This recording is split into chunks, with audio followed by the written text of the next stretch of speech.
Okay, now the boat just kind of making a little kind of make a turn so that we hit back to where we started. So I'm just gonna show you also this part, guys. I don't know if you guys can see how it's kind of moving slowly and making a little turn. So it looks like that's probably like the LRT or something, or the apartments, or maybe some kind of offices. It looks like it to me. But we're turning around. There's the beach building, guys, right there. the meat, the meat freezer building. So yeah, that's something. Or did you check? So I don't know. I can only see for wow, sale. isn't that so crazy? That is so nice. And by the way, that was there. Sorry, that's the bridge. It's kind of open up when they open up like split half when the boat kind of goes underneath there. The longer one that is. So we'll wait until for the next. What he's gonna tell us for the next one here, guys.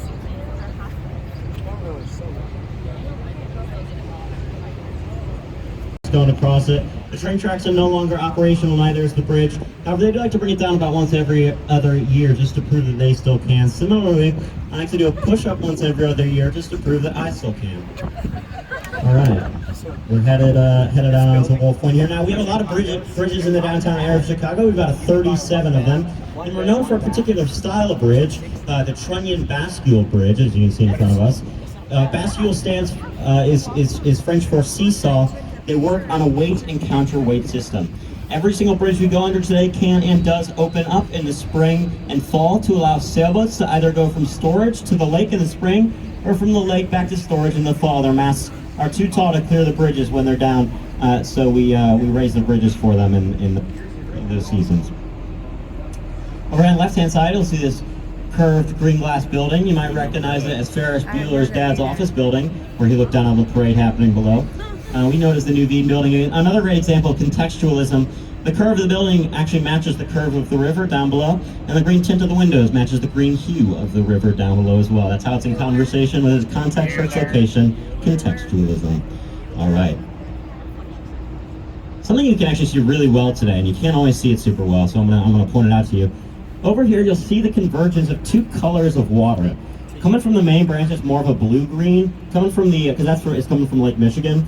On the north branch, it's also coming from Lake Michigan, but it goes through a series of shallower canals, creates a muddy green color, and you can actually see them. There's a really sharp line. You can see them coming together, and then they head down the south branch. All right, let's talk about this building right in front of us. Looks like it's kind of defying gravity. This is 150 North Riverside. Now, the architects and engineers of this building had a pretty interesting conundrum when designing it. You see, they had train tracks running on one side of their plot of land, and a river running on the other side of their plot of land, which left them with an area of space of only about 39 feet upon which to build the base of this building. You might have heard the expression, an architect is an engineer's worst nightmare. This is probably a good example of why. But how does this building stay standing on such a small base? Well, it uses technology called caissons. Caissons are pillars. They go from bedrock all the way to the top of the building. They're about 12 feet in diameter, and they're made up of metal and concrete.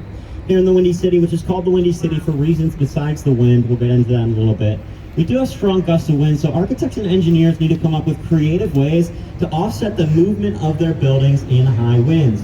When you're building super tall, you got to take into account the wind will actually push your building in any which direction. This movement of the building in high winds is also what is referred to as drift. Today we're going to talk about three of the ways that architects and engineers offset the drift of their buildings in high winds. Let's talk about how 150 North Riverside does this. Up at the top of 150 North Riverside, there are 12 tanks filled with 160,000 gallons of water. These are called inertial slosh dampeners. When the wind pushes the building in one direction, the water in those tanks slosh the opposite direction to offset the movement of the building in high winds.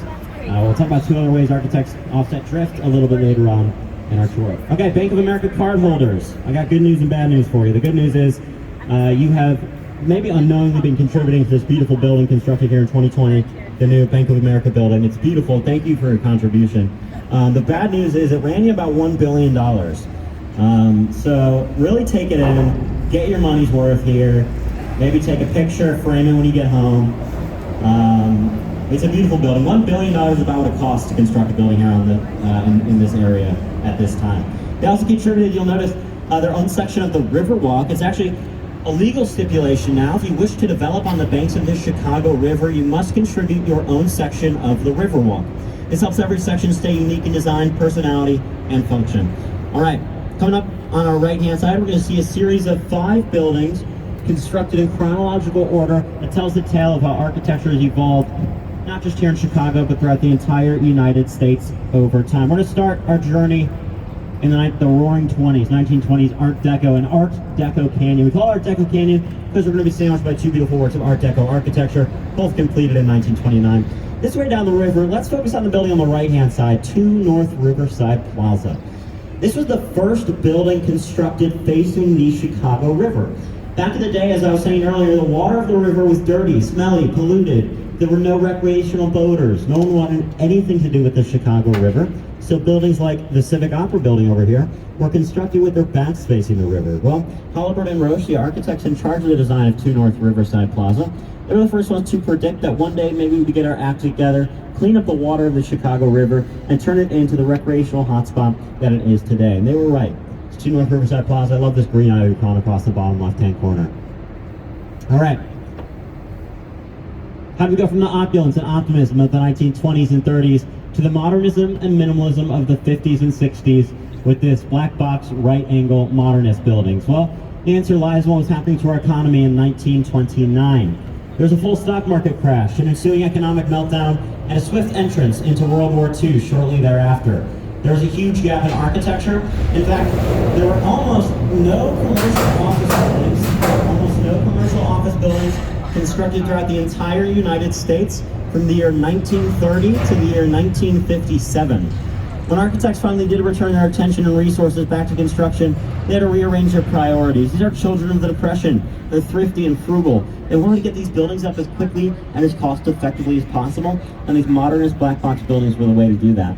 They weren't as concerned with the exterior decorative elements as they were concerned with the business and innovation happening on the inside of these buildings. These twin black box buildings are Gateway Centers 1 and 2 from the 1960s. Again, that's Gateway Centers 1 and 2 from the 1960s. As we float on into the 1970s, a series of social and economic changes inspires architects to let their hair down just a little bit, start considering aesthetic design elements at certain steps of the design process. They wanted to spice things up a little bit, so instead of building a black box building, they built a white box building. Very spicy. It's Gateway Center number 3 from 1971. A great representation of the style of architecture called International Style. International Style is really easy to remember. This means you can pick this building up, put it anywhere else in the world at that time, at the time of its completion, and it makes sense there. It's not in conversation with its context or its location, because it could go anywhere in the world at the time of its completion. Gateway Center number 3, 1971, in the International Style, this white box building here. As we move on into the 1980s, architects start to let their hair down, architects start to really let their hair down, start considering aesthetic design elements at every step of the design process once again. The 1980s is where we saw the birth of the site-specific contextualism we see in Gateway Center number 4. As this big curved green glass building coming up here on the right-hand side. It has a pinched green glass facade that gives it kind of a ripple reflection, makes it look like we pulled it up from the banks of the Chicago River. The curve of the building also matches the curve, or mimics the curve of the river down below. It's how it's in conversation with its context or its location, contextualism. Gateway Centers 1, 2, 3, and 4 were all designed by the architectural firm Skidmore, Owings, and Merrill. Let's talk a little bit more about the footprint they left behind here in Chicago a little later on in the tour. In the meantime, let's talk about this building on the left-hand side. It used to not be on any of our tours. It was a normal black box building. You've seen one, you've seen them all. I guess they were feeling tired of being left out because they actually put up an $800,000 map on the side of their building, quite literally putting themselves on the map. So this is the map of the Chicago River. Up on top, as we come off one of the bridges, you'll see a bird's eye view of Wolf Point, where we just were, where all 3 branches of the Chicago River converge. That bird's eye view, actually, if you notice, it makes a Y shape. And that Y shape is our municipal device here in Chicago. If you look very closely, you'll see it hidden throughout the city. And it's because of that bird's eye view of Wolf Point. You'll see the beginning of our grid system for our streets on the left and right hand side. That red brick in the middle, that's the You Are Here arrow. That's where the building's located on the side of the river, where we are right about now. A great example of how one piece of art can turn a relatively mundane building into something that really catches your eye. I call that the Mac Building. All right. Coming up on the right-hand side, if we have any Batman fans on board, you might recognize this building as the Gotham City Bank robbed by the Joker in the beginning of the Dark Knight movie in 2008. For those of you who don't know, Gotham is actually set in Chicago, so they film most of the exterior scenes in a lot of the Batman movies here in Chicago, including those in the new one, which I haven't seen yet, so no spoiler. But I did watch them film it here about 2 years ago. It's pretty cool. Well, this is the old Chicago Post Office, completed in 1921. And at the time of its completion, it was the largest post office in the world. Now, why did Chicago need the largest post office in the world in 1921? Well, Chicago used to be home to the headquarters of a lot of Orderway catalog companies, Sears, Roebuck, Marshall Field, Montgomery Ward, a lot of products coming in and out of the city, and they needed a facility that could handle that, so they built the old Chicago Post Office. And its future hasn't always been so certain. You see, in come the 1990s, Orderway catalog companies start to kind of dwindle away. They don't really need this big facility anymore, so in 1997 they built a smaller main post office and left the larger one vacant and decaying.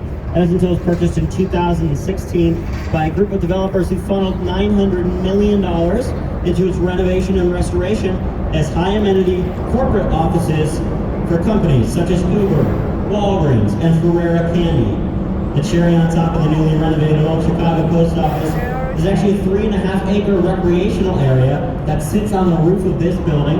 It boasts a full-size basketball court, full-size running and walking track, bistro and bar, and restaurant, all on the roof of the newly renovated old Chicago Post Office, the largest rooftop green space in the country. Unfortunately, it's only open to tenants of the building and their guests.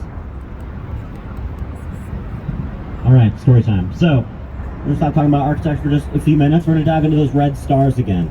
Remember, 4 red stars. We talked about the first one. That's Fort Dearborn, 1803, first large gathering of people in Chicago. What's that second red star represent? Well, the year's 1871. Chicago is still relatively young at the time. They're building big and they're building with lumber. They built a magnificent wooden city, but unfortunately, all good things must come to an end, and this certainly did. In the summer of 1871, Chicago went 14 weeks without a single drop of rain. That is until a spark caught fire in Miss Catherine O'Leary's barn, starting what we know of today as the Great Chicago Fire of 1871. It ravaged through our city, destroyed an estimated 17,000 structures. Over 100,000 people were displaced from their homes, and unfortunately there were about 300 fatalities. But there is a light at the end of the tunnel of the Great Chicago Fire of 1871. And that is that Chicago got the chance to rebuild bigger and better than they ever had before. They got the chance to build a second city. That's where that name comes from. Architects from all around the country flocked to Chicago, had the chance to build on this architectural blank canvas, or an architect's playground. One of those architects, a man by the name of William LeBaron Jennings, decided to put the weight of his new structure on an interior steel frame, thus creating the world's first skyscraper right here in Chicago, Illinois. They knocked that building down. But it is historically relevant. Talk to some historians, they might tell you the Great Chicago Fire of 1871 is one of the most important American historical events because it led to the vertical development and urban planning of not just Chicago, but cities around the country and around the world. For these reasons, Great Chicago Fire of 1871, it's the second red star on our Chicago flag. Fast forward 22 years, Chicago felt they had built back bigger and better enough to start showing off just a little bit. So they bid to host the 1893 World's Fair, or World's Columbian Exposition. It has 2 names. They talked big game to the fair committee. They might have boasted a little too much because they caught the attention of 2 New York reporters who wrote an op-ed about us here in Chicago, pretty much saying, why are you thinking about giving the fair to these hillbillies on a prairie? They're full of hot air, they blow wind, they tell long-winded stories. That's how we get the name the Windy City. It's not how we talk a lot. How our politicians have been known from time to time to tell very long-winded stories. But the joke's on them because we did end up winning the bid to host the 1893 World's Fair, or World's Columbian Exposition. And it established us as a global capital for arts and culture and as a titan of industry. Some of our favorite things got their debut at this fair, including Cracker Jacks, shredded wheat, juicy fruit gum, Quaker Oats, the Zipper, and the world's first brownie debuted at this fair. For all these reasons, the 1893 World's Fair, or World's Columbian Exposition, is the 3rd red star on our Chicago flag. We'll talk about the 4th one in just a little bit. In the meantime, I'll tell you a little bit more about myself. It's quite frankly my favorite thing to talk about. My name is Evan Montgomery. Like I said earlier, I just finished my junior year at DePaul. Let this be a lesson. I got the same degree that the valedictorian got, and I'll bet you the valedictorian can't tell you how tall the tallest building in Chicago is, so who's really winning. Thank you. All right. Well, this is my second season at Shoreline. Second season at Shoreline Sightseeing. I started last summer, right at the beginning of last summer, and it looks like the best job in the world because it probably is. I love. I mean, you can't beat days like today out on the river with views like the ones you'll see right behind you. If you look behind you, you'll see some of the tallest buildings here in our city. I'm gonna hop off the mic. Recommend you head down to the bar, grab yourself some drinks. I'll be walking around and answer any questions you may have to Shohei Evan. I'll do my best to in just a few minutes. Wow, that is so very educational. I mean, even if you live in Chicago, but if you do not have that history, you just kind of live in the city. But having this tour, especially the architectural tour, it really kind of gives you the deeper knowledge of the city, and it's so fun. So you guys, if you come to Chicago, it would be best to go or take the educational or theater, what do you call it, architecture boat tour. So that would be good. So now look, he is kind of like looking around, asking, answering questions if you have one. So this is fun to do. You guys I recommend for you guys who's even watching, or even you guys that lives in Chicago, just take an architecture tour, and that would be very educational, and it makes you fall in love with the city more than you already have. So thank you guys for watching. See you soon.